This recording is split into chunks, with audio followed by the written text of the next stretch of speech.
Hi everyone, so today is Tuesday, let's start over. Today is Tuesday, day 10 of the Inktober challenge, and the word is gigantic. Now, I have tried this illustration just to kind of get a feel of it in my other sketchbook, but I'm not going to show it to you because there's a little secret that I can't show you just yet. So anyways, the idea today is to start including other figures in the illustration, because for the perspective to be different. So you'll see what I mean in a second. I think I'm not sure how long it might take me. I think this illustration will take me a bit longer than the last couple, so I think I'm going to do a speedy video.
Okay, so I've done a little illustration right here, and basically, as you can see at the moment, to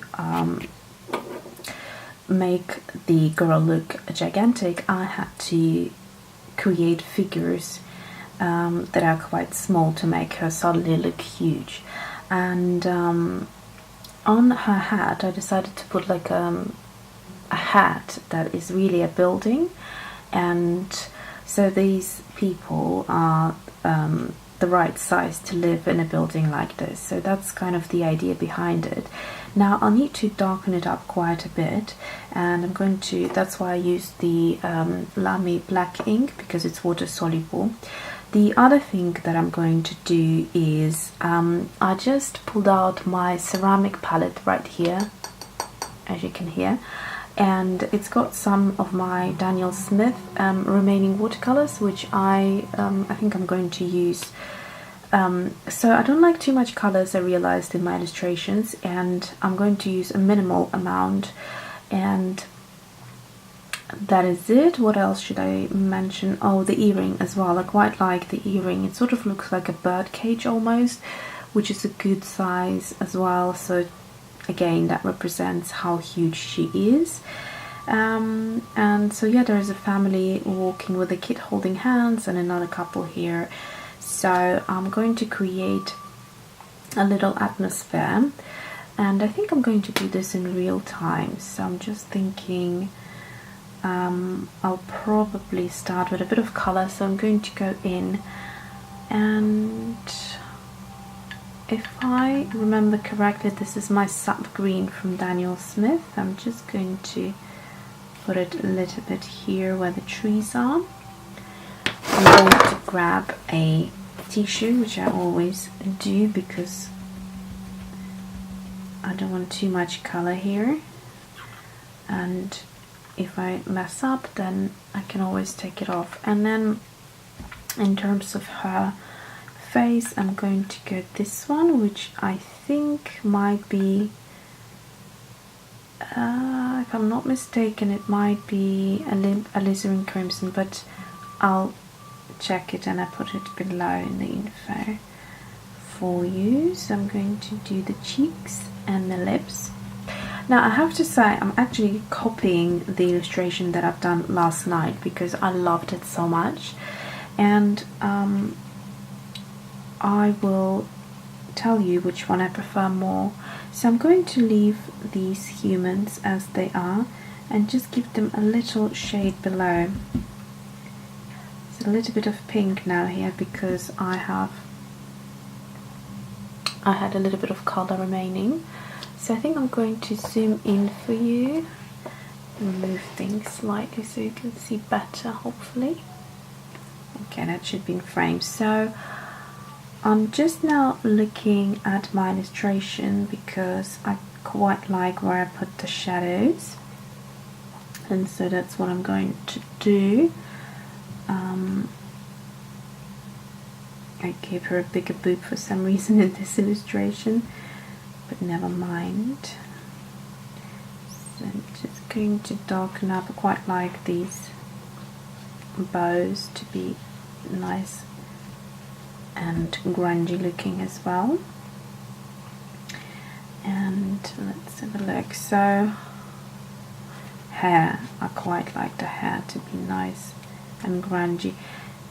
I don't know if I mentioned before, but the water-soluble ink is quite strongly soluble to the point where if you apply quite a bit of water, it actually makes the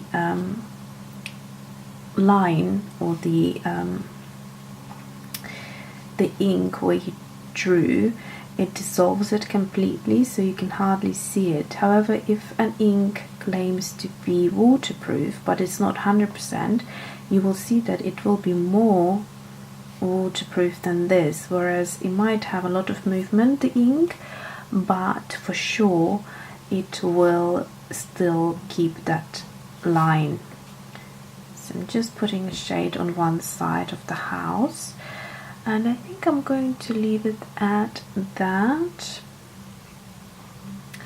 Maybe just a little bit of shadowing just on the side of this earring or cage.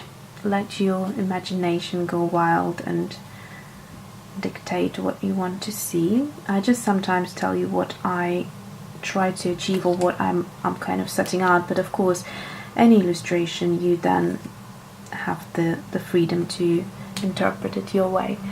Okay, so this is finished. I don't know whether I like her more or less than the original. The original was on a different paper, and so it had a lot more darkness to it because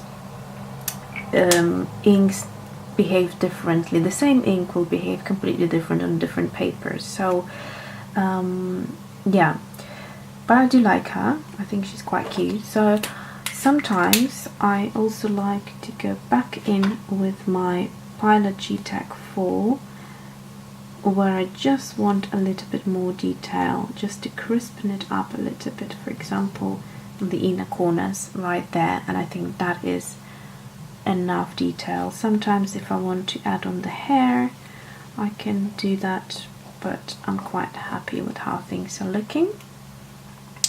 On the building, if I need some extra definition on the lines where they were blurred. But yeah, I think I'm pretty happy with how things are. I might just go back in and draw the bow slightly more.